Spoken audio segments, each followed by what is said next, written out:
Hi guys, good morning. Day 4 in Malaga. Uh, for some reason, ang aga ko nagising. Like, mga 3:30 na umaga gising na ako. Last night nakapahinga naman ako, hindi na ako lumabas. Dapat may plano ako lumabas last night pero hindi na natuloy. Although I already bought the ticket for that pero sabi ko hindi na ako pupunta kasi mayroon na akong plano for today.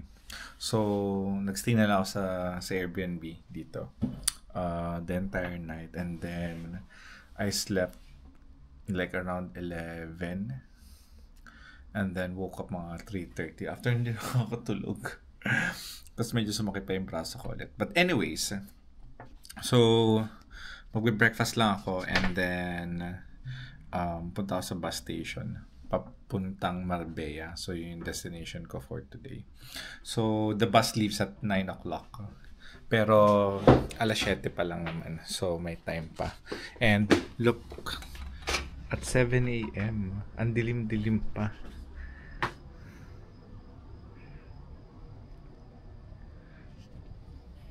Ang alam ko sa London maliwanag na kasi umalis ako ng bahay ng alas 7. Pagpapasok ako ng work. So dito alas 7 madilim pa. Ay, lumabas pala ako kahapon para bumili ng food. Saglit. So, breakfast ko. So yung paella kahapon. And then bumili ako sa may Lidl ng tortilla de patata. So parang common siya dito. Breakfast. Parang egg and with tapos may patatas. Tapos yun. Protein. Ayan. Para ma-reach pa rin natin protein natin for today. And then after na siguro ready na ako and then pupunta na ako sa bus station. Ayun guys. So ganito pala bumili ng ticket dito. So yung ticketing machine nila. Ayan. Tapos change mo na yung language. Single ticket. Tapos gusto kong gamitin yung card. So meron na ako nung card nila dito. Destino. Buen giro la So yung chargeable. Reloadable. Este tren Ito. efectúa parada So en yes todas lang las yan. estaciones de su Tapos recorrido. tap mo lang siya dito para ma-detect ng card. Tapos pupunta tayo ng Torremolinos. Ayan. Tapos €1.80. Pero kung wala kang ganito, so may additional €1 siya. Ayan. So tap mo lang yung credit card mo dito. Ayan. So basahin naman yan. Tapos pag may confirmation na, ilagay mo lang ulit yung card mo dito sa may sensor. So receipt, no. Then that's it.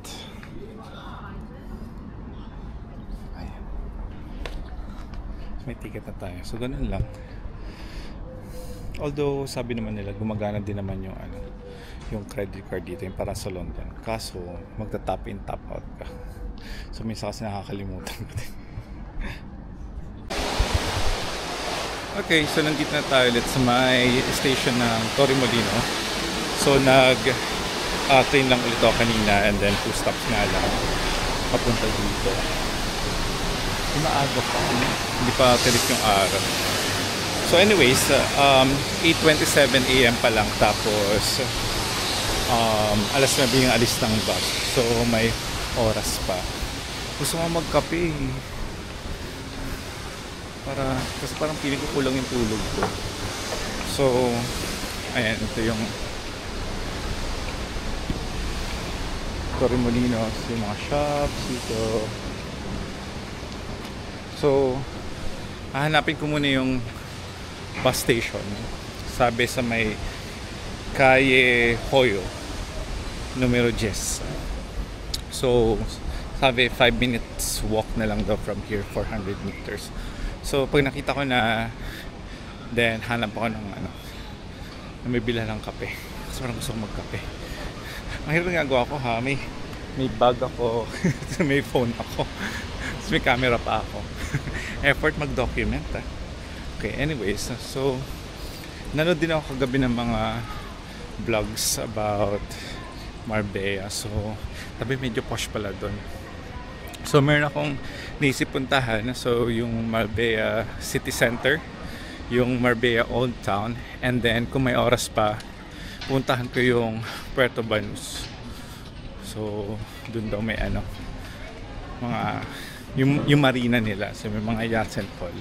So, tingnan ko later if I have time. Kasi bumili na ako ng return ticket. So, ang alis ng bus pa, balik ng Torremolinos from Marbella is 6. So, probably magstay ako doon hanggang 5:30 ng hapon. So, I think that's enough na para maikot ko yung place, ma-explore ko. And then, if may time, then tambay din sa beach area nila. Okay, so let's go! Okay, so nandito ako sa may bus station. Actually, sa area na to. So, nagtanong ako, sabi, may maaga pa naman eh. So, may 25 minutes pa.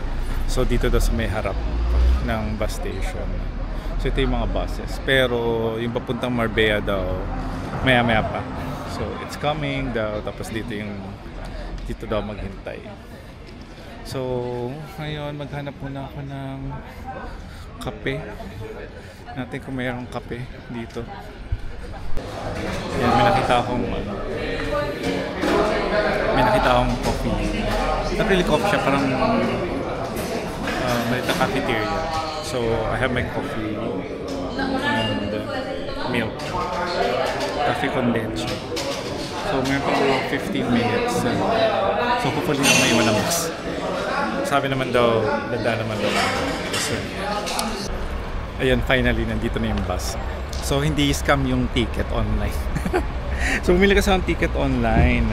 So, may nakita lang ang website. So, ito na siya. Ito, i-scan lang natin yung kuya.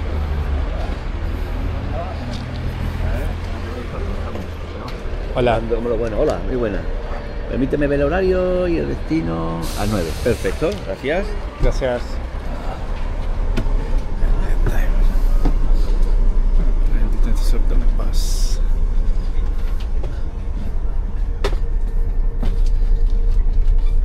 Masya walang tao. Walang toilet. Pero okay lang. Nakapag-toilet na mga kanina. Harap tayo maupuan. Okay na siguro dito. Okay. Nakatuwa yung kanina. Nakapag-order na ako ng very little Spanish. Naiintindihan ko sila mga. Siguro nakapagsalita ako pag mga pang turistang Spanish lang. Mga pa-order. Tatanong ka kung nasan yung banyo, ganyan. Kung pwede magbayad ng cash, card, ganyan. Pero yung mga conversations, mga small talk in Spanish, di ko pa alam. Ganyan. So, kailangan ko pa mag-take ng mas maraming Spanish classes. So, dito na tayo sa bus puntang. So, yung bus is from Malaga to Estocolnia. Pero bababa tayo sa Marbella. Sa bus station sa Marbella. So, 1.5 hours siya na bus ride. And then from there, I think malapit na lang yung iba, city center and Old Town. So, I have my coffee na. Ready to conquer the day. And, I don't know, siguro, if kaya, i-leave na ako.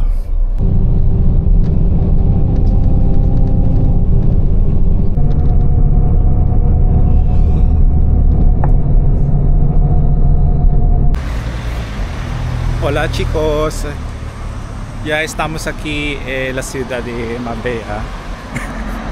Practice lang.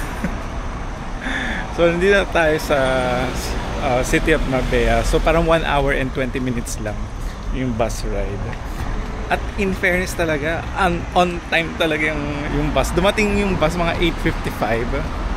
Basta before 9 o'clock. So 9 o'clock yung ticket ko, 9:01 alis na agad. Ay, grabe. Sobrang convenient on time. So, doon naman sa ticket na pinadala sa akin via email, nandun naman yung instructions and all. Tapos yung mismong address ng bus stop. So, hindi talaga ako naligaw. So, pupunta ako ngayon sa Marbella, Old Town. So, ginuggle maps ko lang siya. So from the bus station, so 20-minute walk lang siya pupunta dito. So ito yung rotonda, and doon ata yung city center, pero parang feeling ko mas malapit yung Old Town, so yung Old Town muna yung pupuntahan ko. So I'm not really sure kung ano yung gagawin ko pagdating doon. Siguro explore ko lang yung area, and then maaga pa siya, maaga pa for lunch kanina nag light breakfast lang ako, hindi naman siya light pala kanina. It's currently 10:40 ng umaga. So kanina nag breakfast naman ako and all, so nakapagkape na rin ako. So I think explore ko muna yung area, and then kung may maibigan bibili ng souvenirs, or kung gusto ko rin ng shirt sana.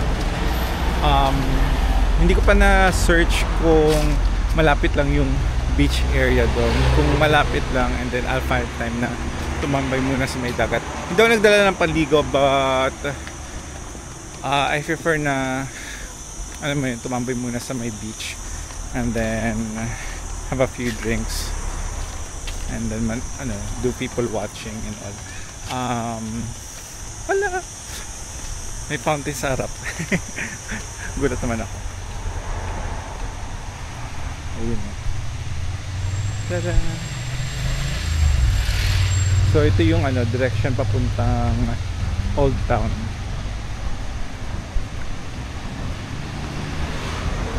Sabi nila posh daw dito sa Marbella. Mas mahal daw yung yung mga flats, and also yung mga Airbnb and hotels. So let's see. Gusto rin makita yung yung area na yun, mga para social. Nako, ang ganda pagpa-picture dito sa fountain na to. Pero syempre wala na namang pipicture, so anong gagawin? Ganyan lang.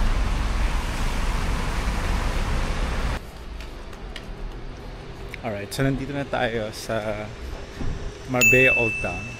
So feeling ko ito na talaga yung Old Town, kasi I'm seeing something old. Charis. Parang siyang remains ng ng castle. Ay, ito. Taas niya.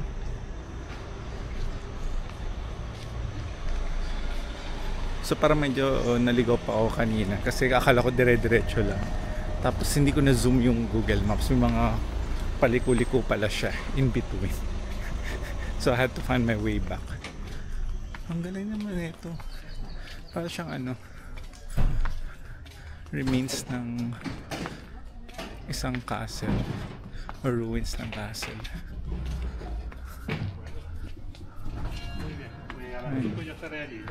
I wonder if pwedeng umakyat para makita ko yung view sa taas.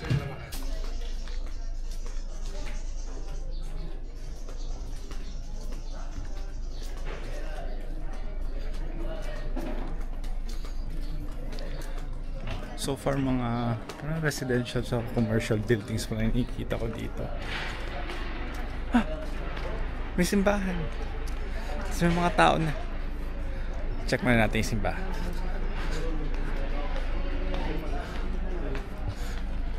So ito na yung mismong center. Hindi siya busy fairness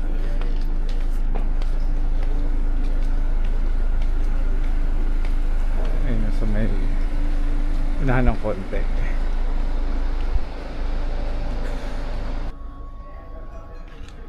So ito ay tinatawag na Plaza Santo Cristo.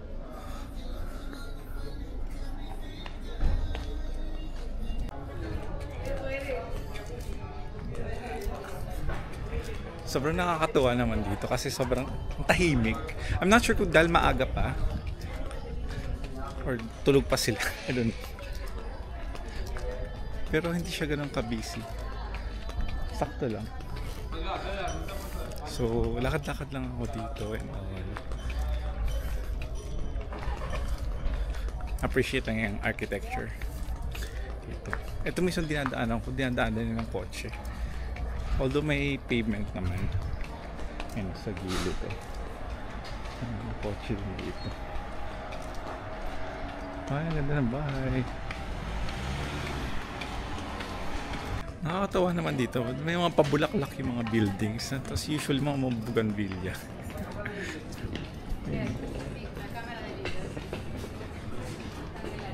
Ang ganda. Nakakatawa. Very relaxing yung vibe. Oh. Diba? Alam mo, pag nagkaroon ako ng sariling flat in the future or in the distant future, who knows, gusto ko may mga halaman din ganyan. Parang nakaka-relax, nakakawala ng stress pag may mga bulaklak o halaman sa bahay. Oh. Sabi, ganda, kinikilig ako. Ang cute. Ganda.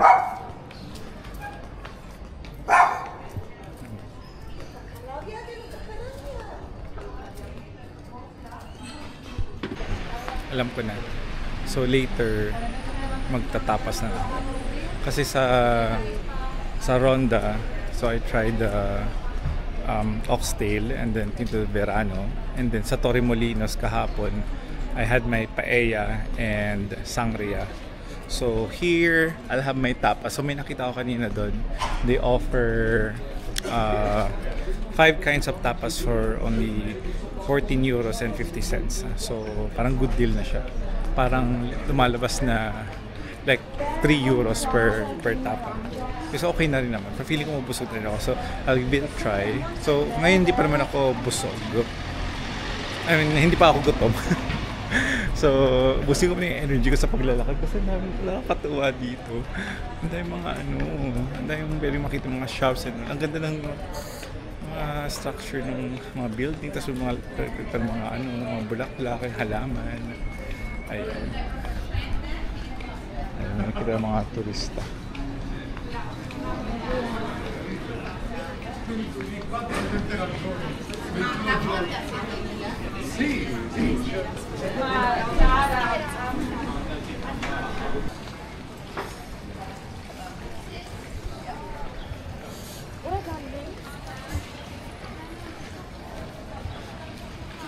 Alam mo, share ko lang. Dati medyo nahihiya-hiya pa akong mag-video, tapos magsalita, wala na. Public space. Pero eventually parang nasanay na ako na wala na pakilaw kung mag-vlog ako. Kasi hindi naman nila ako naiintindihan. So, carry lang. Tsaka hindi ko masyadong kilala. So, okay naman. Gusto ko lang mag-document and all. Grabe, relax na yung vibe dito. Tapos, ang ganda pa ng weather. Hindi sobrang init. Hindi rin maulan. Nakikita ko ang dami mga turista din kasi nakikita ko mga nagpipicture sila. So, inasong ko mga turista din sila.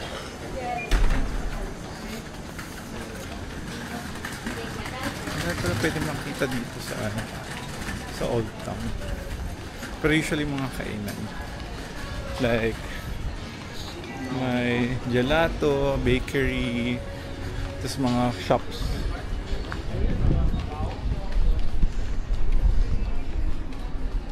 Ay, may garden. Ang ganda.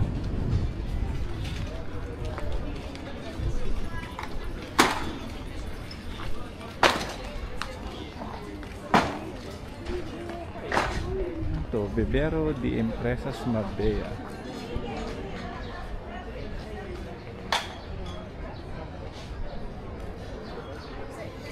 Ito ito. Oh. Diba?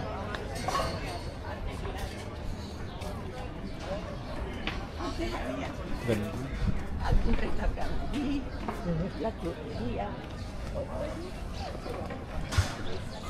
Siyempre, pa-picture lang tayo, ganyan. Wala namang pipicture sa atin. Ang ganda. So, ito yung castle. Yung Alcazaba. So, parang ano na lang siya, ruins sa tinayuan na lang ng modern type of building sa may taas. I'm not sure, parang office ba siya or what. And then, may church dito sa harap.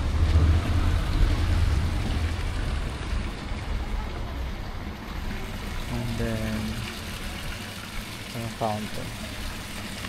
Agua no potable. Gerald yung sa Blue Water. Kanina, nag-try ako magpa-picture kanina. Parang French couple siya. Nagpa-picture ako ng isa. Tapos hindi maganda ko. Nahiya na ako. Nag-thank you na lang ako. Hindi na ako umirit ng isa pa. So, inayos ko na lang. Kumuha na ako ng sarili kong picture. Self-timer is key. Perfect. Ayan. So, paano kaya to? Paano natin didiskartehan dito? Ito yung ano, ito yung main entrance ng simbahan.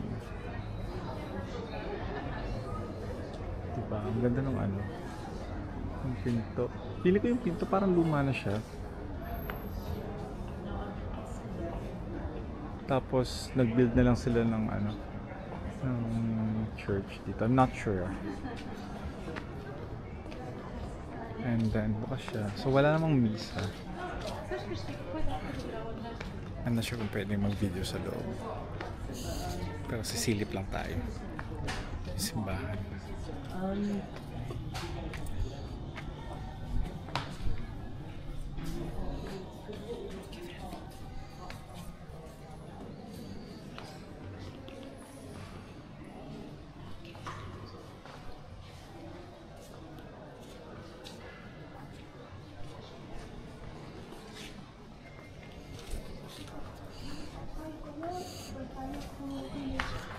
mo,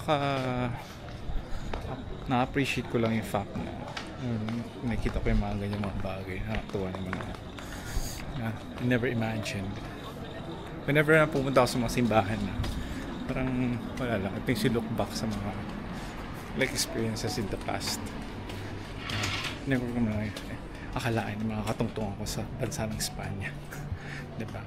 Hindi lang sa mismong capital niya, pati no, ibang cities as well. So very thankful for that naman. So alas 12 na ng tanghali. So I think I'll find a place to sit and have something to eat. And then later I'll check kung ano yung pwede kong puntahan next. Kasi I think masyadong mainit kung pupunta ako ng beach kung alas 12 ng tanghali. Pero I'll see kung ano yung mas feasible. Okay, so I found a spot na to have lunch. So yung sa may garden kanina, maraming flowers pa. So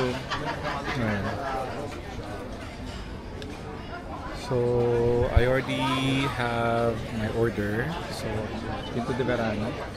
And then for the tapas, it's patatas bravas, favorite ko yan. Kasi masarap yung sauce and grilled tuna. So, and heavy lang siya. Feeling ko ito na yung kakainin ko hanggang mamayang gabi. As much as possible ko mag-splurge sa food, pero since gutom na ako at marami pang lakad mamaya, so laban ako.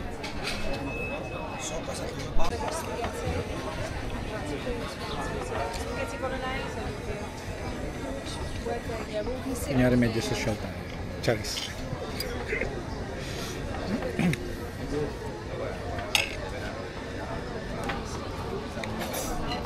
Gusto magkanin. Grabe yung busog ko kanina sa lunch. So para nakadalawang slab ako ng tuna. I think that's like almost 400 grams. Tapos isang plato ng patatas bravas. Di ko na naubos yung patatas bravas. Sobrang dami. So okay naman, mga nasa 44 euros yung lunch na yun. Ang ginagawa ko kasi, isang eat out lang per day. So kung gagastos ako for food, yun na yun. Tapos the rest, yung bibili na lang ako sa Lidl or sa groceries. Tapos yun yung pang-umagahan ko. And then sometimes hindi na ako magdi-dinner. Like ngayon, ito alauna na. So I think sa dami ng kinain ko, okay na siya hanggang gabi. So after nun, naglakad lang ako ng like 400 meters from the old town papuntang beach area. So dito tayo ngayon sa may Playa de Venus. So pakita ko lang yung beach area para mas maganda yung yung itsura ng dagat dito. Ayan siya. Oh, para mas maganda yung ano, mas bright yung sand. Ayan. Hindi ako nagdala ng panligo ko, pero gusto kong tumambay sa may ano, malapit sa may dagat or humiga doon sa mga beach bed. So ngayon, papababa muna ako ng kinain. Lalakad-lakad muna ako na-explore yung area. So dito sa may kanan yung beach area. Ayan. Tapos dito sa may kaliwa, ayan, restaurants, tapos mga shops. Ayan.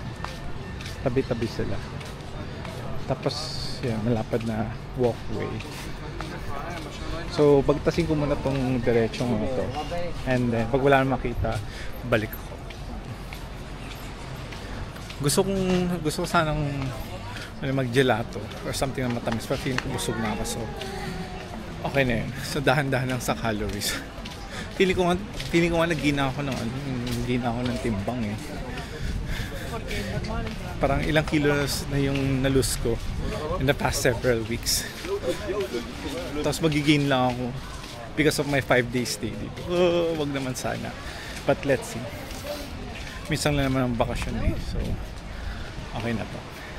So may ano naman, medyo may alalay naman sa pagkain. Usually mga Italian restaurant mga dito. Ay, tingnan natin itong may platform na to. Para makita natin yung buong dagat. Mukha siyang malalim. Yung alon okay lang, hindi ganun ka, parang feeling hindi naman ganun kataas. Parang ayun, hindi masyadong wavy. Pero ito siya.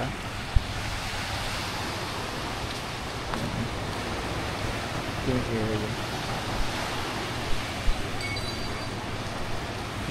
So, Playa de Venus.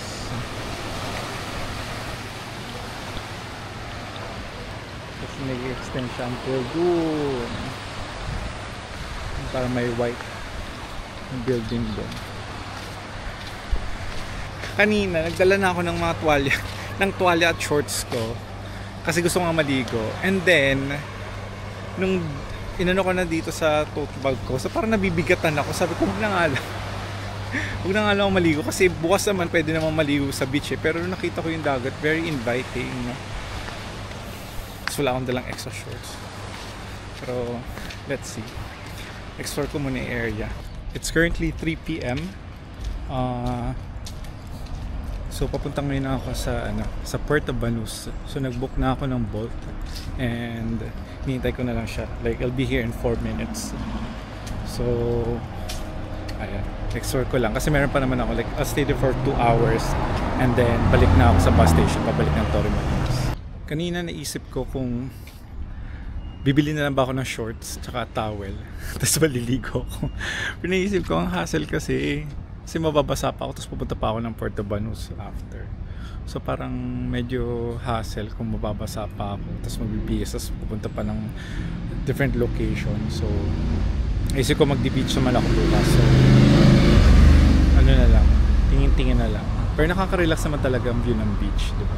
So tumambay ako sa isang bench doon. Tapos nakatingin sa beach. Saktong me time. Alright guys, nandito na tayo sa Puerto Banús. Grabe ang lakas makasosyo ng lugar na to.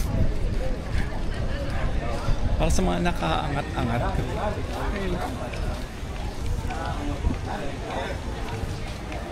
Actually hindi ko pa alam kung saan ako pupunta. So yung Bolt siguro mga 15 minutes lang na ride. Tapos Puerto Banús na. So parang nasa 15 euros lang din yung pamasahe. Alam ko na, naalala ko yung meron dito yung they call it the marina. Yung parang Tapos nandun yung mga yate. I think malapit dyan sa beach eh. Ah, grabe naman. Ang saya dito. Nakakaloka.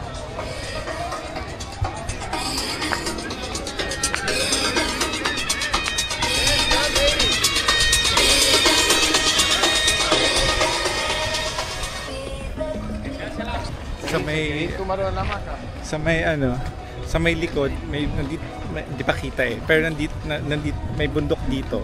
Oh my god, ang ganda. Tapos di sa may Halpin Beach, grabe ang sosyal. Ito yung marina.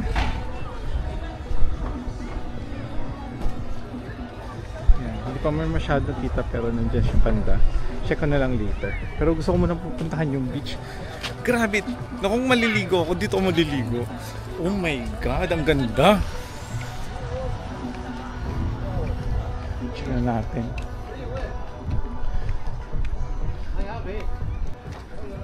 Grabe, sobrang ganda ng vibes.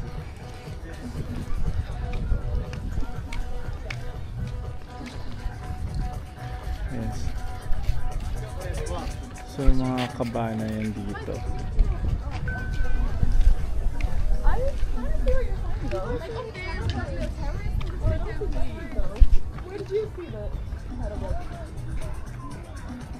Gusto kong bumaba eh. Ano ba? Hindi ko alam gagawin ko. Parang gusto kong bumaba na sa may beach. Pero at the same time, gusto ko ring explore yung mga shops. Oh my god, this is amazing.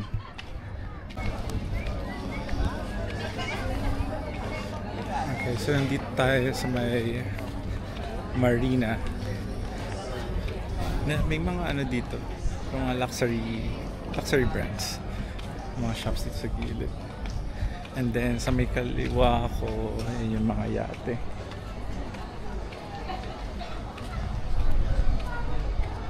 For rent.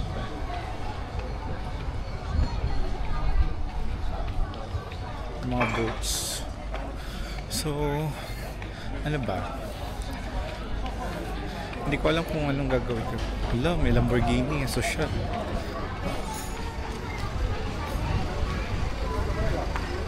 Diba? Kaya ito kanina mga Lamborghini. Hindi pala Lamborghini, Ferrari pala.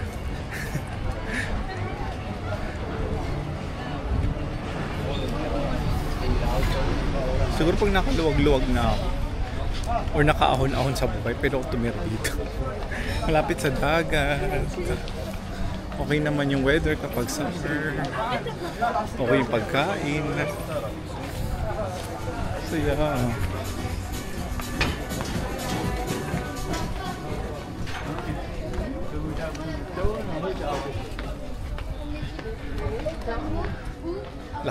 Lakbayin ko lang itong stretch na to, strip na to. And then later pupuntahan ko yung dagat. Doon na ako tatambay kasi parang meron na lang ako. So yung bus will leave at 6 o'clock, so at least mga 15 minutes dapat nasa na ako sa bus station ako. So alis ako dito mga 5:15 siguro para sure lang.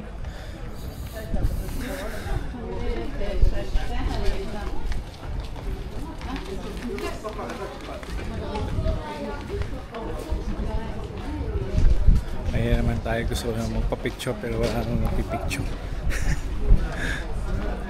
Paano kaya? Discard ako na lang later. Self-timer ulit. Dito ako sa may beach area. Gusto ko lang i-check yung tubig. Tsaka ramdaman yung buhangin. Kasi mainit. Alright! Ang linaw ng tubig dito in fairness. Mas maganda yung tubig dito kaysa sa Torre Molinos. Tsaka yung sand mas pino. Tsaka mas light ng konti. Very inviting yung very inviting yung tubig. Nakaka-relax naman. Check natin para mas malapit.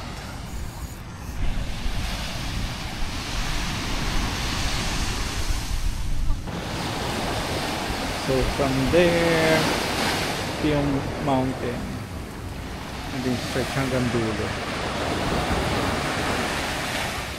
parang may maliit na white lighthouse dun sa may parang. So I think with the remaining hour, kasi alas 4 na, maghanap na lang ako ng ng like bar, tapos order some cocktails or any drink, tapos lang, people watching, gano'n na lang. Pero sobrang ganda, nakakatuwa. I love Spain na. Me gusta España. Ayan, nakahanap na ako ng perfect spot malapit sa beach. So, ano siyang bar sa may beach area. And I have my mojito. Grabe naman presentation. So far, very satisfying naman yung trip na to. So,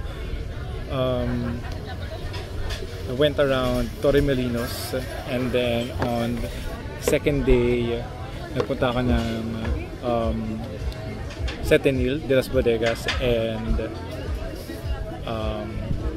Ronda. Spent the day there, and then the following day I went to the beach and explored Cayo de San Miguel.